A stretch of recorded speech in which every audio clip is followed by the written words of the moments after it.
Good day everyone. Let us have this Venn diagram and logical reasoning tests.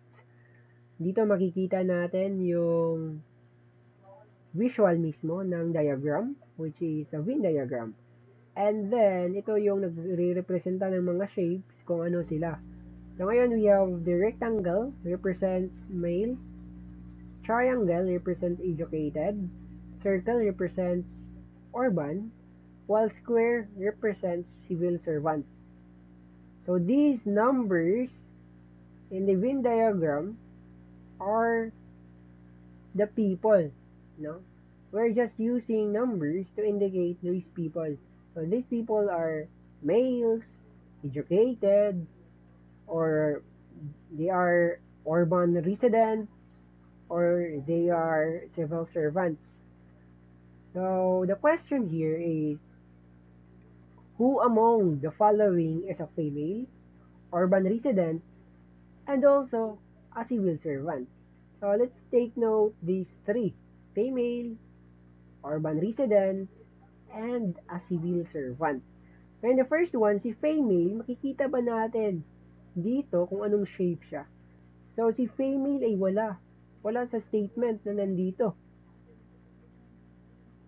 Si urban resident, saan ba si urban resident? So, si urban resident, ito. So, si urban resident ay circle. And then, the civil servant, ito, square. Diba? So, unahin natin ngayon si urban resident. And ihuhuli lang natin si female kasi di natin alam kung anong shape ni female. So, walang shape si female, ha? It is not stated kung anong shape si female. So, let's have the urban resident.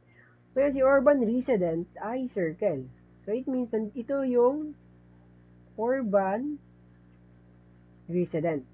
They are the urban resident na nasa loob ng circle mismo. So, how many are urban resident? They are 5. The 3, 12, 4, 6, and 10. So, they are the urban residents. Ngayon, di lahat ng urban residents are civil servant. Hanapin natin kung sino sa kanila yung civil servants. So, ano ba yung representation ng civil servants? Diba? That is square. May nakahanapin natin si square. Makikita natin sa diagram yung square mismo. So, yung square, ito yung square. Nasa loob ng square ay 10, 6, 13, and 7. Yun yung mga taong civil servants. 4 ang civil servants. Pero ang hinahanap lang natin is yung urban residents. Diba? It means that their intersection between the two shapes are, ano, yan yung tinatawag nating si 10 and si, ano ba yan? 6 ba yan? That's 6. So, si 10 and 6, sila po yung urban residents that are civil servants. So, sila yung urban residents na civil servants. Ngayon, yung tanong, tapos na ba tayo? Hindi pa. So, hahanapin natin si female. Kasi, we are looking for this person. Yung female na urban resident na civil servant. So, saan ba sa kanila? Si 10 or si 6? What do you think? So, to answer this, kung sino yung babaeng urban resident and also a civil servant, ang gagawin lang natin ay ano? So, titingnan natin si male. Kung ano yung male. Sinabi dito that the male represents the rectangle, di ba? So, rectangle. So, saan si rectangle? Ito. Ito si 6. Nasa rectangle si 6. So, it means si 6 ay lalaki. Pero ang hinahanap natin si female, di ba? So, yung outside the other, yun yung female. Nasa labas ng rectangle, yan yung female. So, wala siyang shape. Di ba? Actually, si female ay nasa mismong square lamang. No, there's no other shape there, di ba? Outside the circle and the square, di ba? So makikita natin dito that it's only 10. So si 10 lang po yung possible answer, that is a female urban resident and also a civil servant. So yung sagot po dito ay letter C. So C po yung sagot dito. So let's have the next question for this question. So yung question naman dito is, who among the following is only a civil servant but not a male nor urban-oriented and uneducated? So let's take note of this civil servant and also hindi lalaki nor urban-oriented or uneducated. So it means that person is educated, di ba? Now, let's take a look for civil servant. And we know that civil servants represented a shape of square. Ngayon, civil servant. So, ito yung civil servant to. Ito, si 10, 6, 13, and 7, they are civil servant. Pero hindi lalaki. Kung hindi lalaki, it means AKES. AKES ng 6 and it means AKES na si 6 and 13. So ito si 6 and 13, AKES na yan. Bakit AKES na si 6 and 13? Kasi na-belong siya sa rectangle, which is lalaki. Diba? And it is stated here that not a male. So, probably, 6 and 13 is not pasok. Hindi qualified. Diba? So, ngayon, sinabi dito that hindi din urban-oriented. Kung hindi urban-oriented, it means outside the circle that represent the urban, which is circle. Diba? Ito yung circle. So, hindi siya urban-oriented. So, it means, AKES na rin si 10. AKES na si 10. Oh. Hindi na yan kasali sa qualification si 10. Now, at sinabi dito that is uneducated. Only a civil servant, pero hindi lalaki, hindi din urban-oriented, and uneducated. So, the only alas dito, which is hindi naman nire-representa yung uneducated dito. So, the answer would be no other than but 7. Ito, si 7. Si 7 po yung sagot dito. So, the answer for this question is letter A. Like your grade. A plus. Plus. A doubled. That's good. Now, let's proceed to another question. Now, let's have another set of Venn diagram.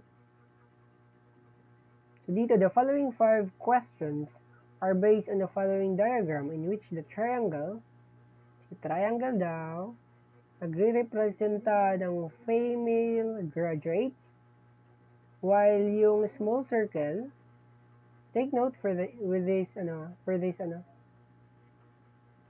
small circle naman nagre-representa ng self-employed female, and yung big circle nagre-representa ng self-employed females with bank loan facility.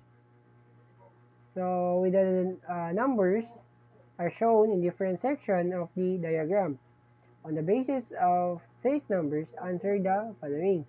So who are graduate self-employed females without using bank loan facility?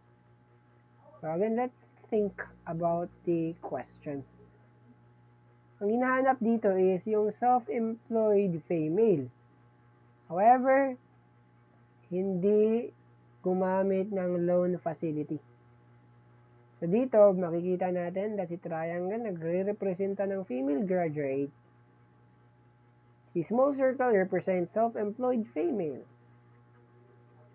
And the big circle represents self-employed female with bank loan facilities. So, yung big circle. Pero dito, sinabi kasi na without using bank loan facility.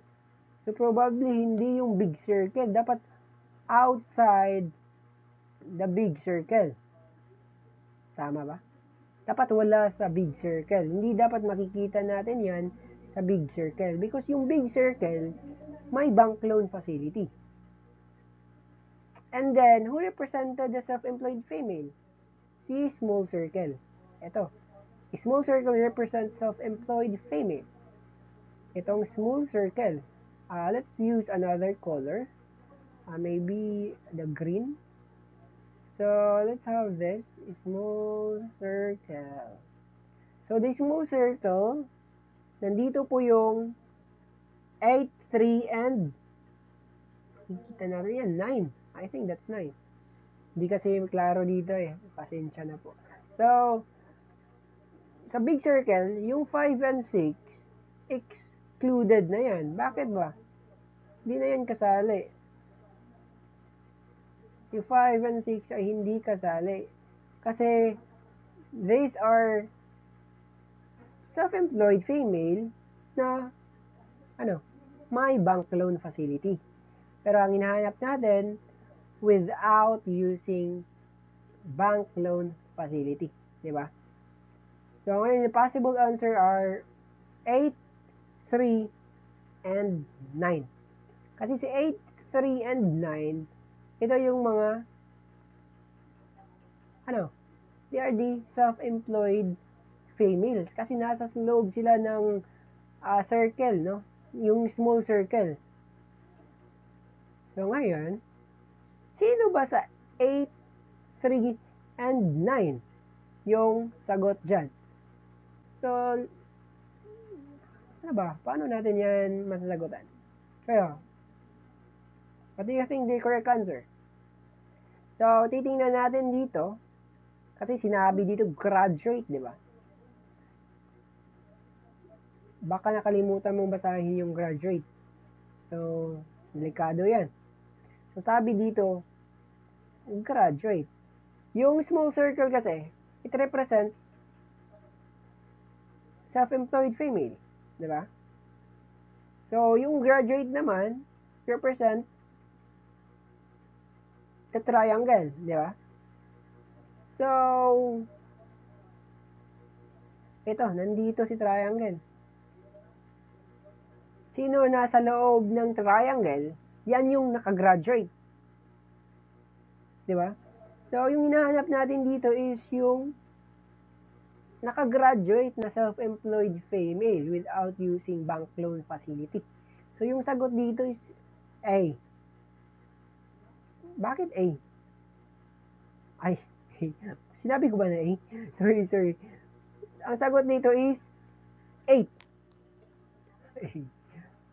So, the answer is letter B. Ayan po yung sagot dito. Because siya lang po yung nakagraduate na self-employed female na hindi nagagamit ng bank loan facility. Paano nasabi natin na hindi gumagamit ng bank loan facility? Kasi outside naman siya sa big circle. Yung nasa loob lamang ng big circle, yan lang yung mga yan lang ang mga self-employed na mga babae na may bank loan. So, outside that big circle, so without using bank loan facility na yun. So, I hope you understand that, and let's proceed to another question. So, let's have this another question. Ang tanong dito is, who are unemployed female graduates? Ito, unemployed female graduate. So again, yung triangle nga, sabi dito, nagre-representa ng female graduates. So it means, itong triangle, so ang nasa loob ng triangle na ito, they are female graduates, right? Which answers this question, female graduate. So si 4, 7, 5, and 8. However, yung unemployed, yung hahanapin natin. But we are aware that within these two circles, kasi yung dalawang circles kasi natin, that's, ano yan mga self-employed yan So, may trabaho sila. They are self-employed. Ang pagkakaiba lang ng malaki at ng maliit na circle, ay yung isa, may bank loan facility. No, yung big circle. Pero hindi sinabi if kung anong meron sa small circle. Sinabi dito, self-employed lang. So, probably the two circles are self-employed. So, yung wala sa circle, sila yung unemployed. So, saan ba dyan yung sagot? So, probably the answer for this is outside the two circles, but inside the triangle. Because yung triangle represents they nakagraduate, no? Sabi dito, graduated Nakagraduate di ba? So, nasa loob ng triangle, pero wala sa loob ng circle. So, yung sagot dito is yung 4, di ba? So, ito lang yung 4, yung nasa labas ng circle, ng dalawang circles, pero nasa loob ng triangle. Again, triangle represents female graduates. So, the small circle represents self-employed, and the big circle represents employed females with bank loan facility. Kaya yung sagot dito ay walang iba kundi letter C. So, thank you for watching, ha? So, may tips lang ako sa magti-take ng civil service, no? CSE PPT this upcoming March. So, it should be like, makukuha nyo every question like 1 minute. Or kung mas mabilis kayong mag-isip, that's better, no? Kapag hindi kayo magko-consume ng time sa isang question kasi sayang yung madadali lang na mga questions. And then, yung mga unremaining questions na hindi nyo masasagutan, kung wala ng time, 0 talaga yan. Wala ka talagang score doon. So, make sure na you can able to manage your time during the examination. So, good luck and mabuhay kayo ang lahat.